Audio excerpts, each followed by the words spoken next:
د افغانستان په وجه باندې موږ دلته په زرګاو خلک په لحدونو کې کوز کړل.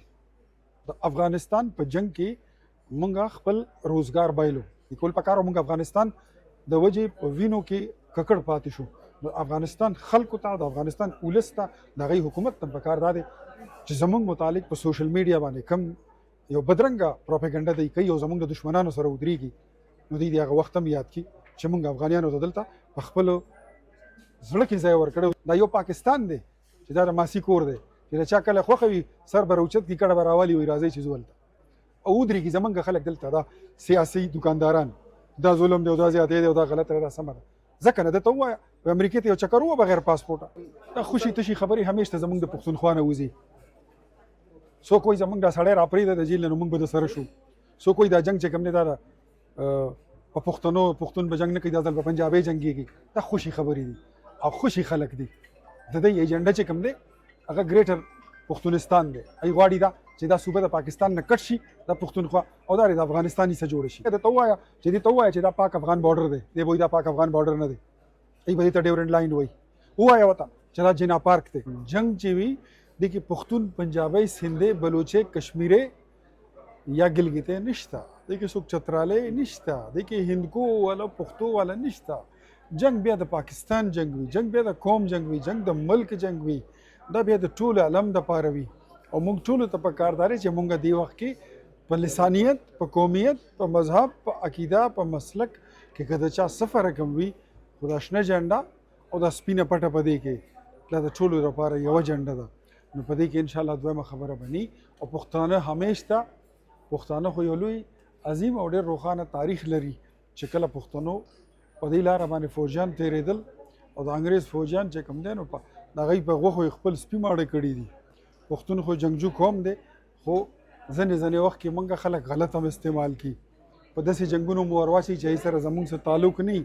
هغه جنګونه د هغوی ذاتي د خپل دکان دپاره د خپل کاروبار دپاره یا د مفاد یا د سیاست دپاره یا د خپل حکومت دپاره. خو چې کله داسې جنګ راشي چې کله ستا په کشمیر باندې اټیک کېږي، په پنجاب اټیک کېږي، ستا په پښتونخوا اټیک کېږي، ستا په پنډای باندې اټیک کېږي، په سیالکوټ باندې کېږي، په مرید کې باولپور باندې کېږي، نو بیا داسې ده چې بیا دا جنگ چې کوم دی نو دا بیا په پښتون او پنجابي دا په پاکستان دی، دا حمله په پاکستان ده. نو موږ ټول په پاکستان سره ودرېږو، د خپل فوج سره، د خپل فضاییه سره او د خپل سپه سالار حافظ قاری جنرال عاصم منیر صاحب سره. دا خوشي تشي خبرې همیشه زموږ د پښتونخوا نه وځي. څوک وایي زموږ دا سړی راپرېږده د جیل نه نو موږ به د سره شو. څوک وایي دا جنګ چې کوم دی دا په پښتون به جنګ نه کوي، دا ځل په پنجابۍ جنګېږي. دا خوشي خبرې دي او خوشي خلک دي. د دې ایجنډا چې کوم دی هغه ګریټر پښتونستان دی. ای غواړي دا چې دا صوبه د پاکستان نه کټ شي، دا پښتونخوا او دا د افغانستاني څخه جوړه شي. ای نن هم چې د چا ذکر کوي درته ووایه چې دې ته ووایه چې دا پاک افغان بارډر دی، دی به دا پاک افغان بارډر نه دی، ای به دې ته ډیورنډ لاین وایي. ووایه ورته چې دا جنا پارک دی. د دې ځای نه چې بهر ووځي دلته جنا پارک راځي، دې ته نن هم هغوی جنا پارک نه وایي، ای دې له د انګرېزانو نومونه اخلي. نو د هغوی خلکو سوچ بدل دی، د هغوی ترجیحات بدل دي.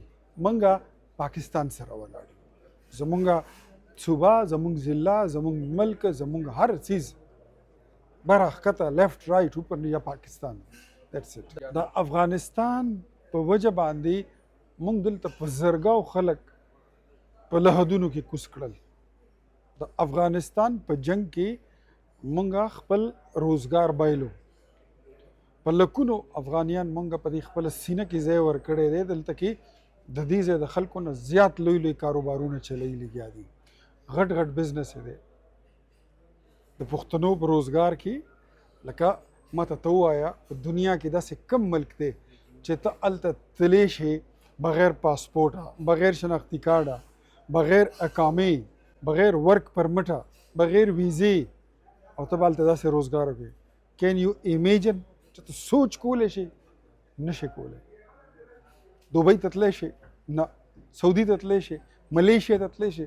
ځکه نه. سومالیا ته خو لاړ شه، زه سریلنکا ته لاړ شه، بنګال ته لاړ شه، څوک دې نه پرېږدي.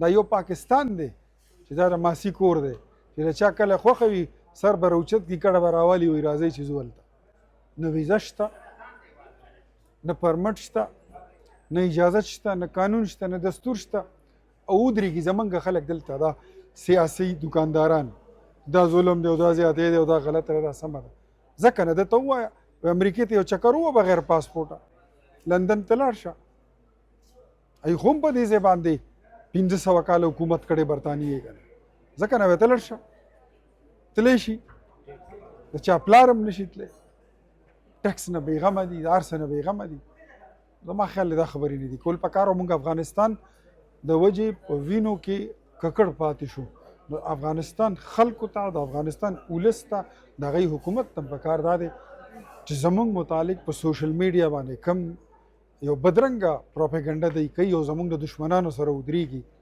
نو دوی د هغه وخت هم یاد کړي چې موږ افغانیانو ته دلته په خپلو زړه کې ځای ورکړی او ځیګر کې ځای ورکړی او په صوبه کې او په ملک کې مو ساتلي میلمستیا او ډوډۍ هم کړې ده او نن پورې کوله لیکي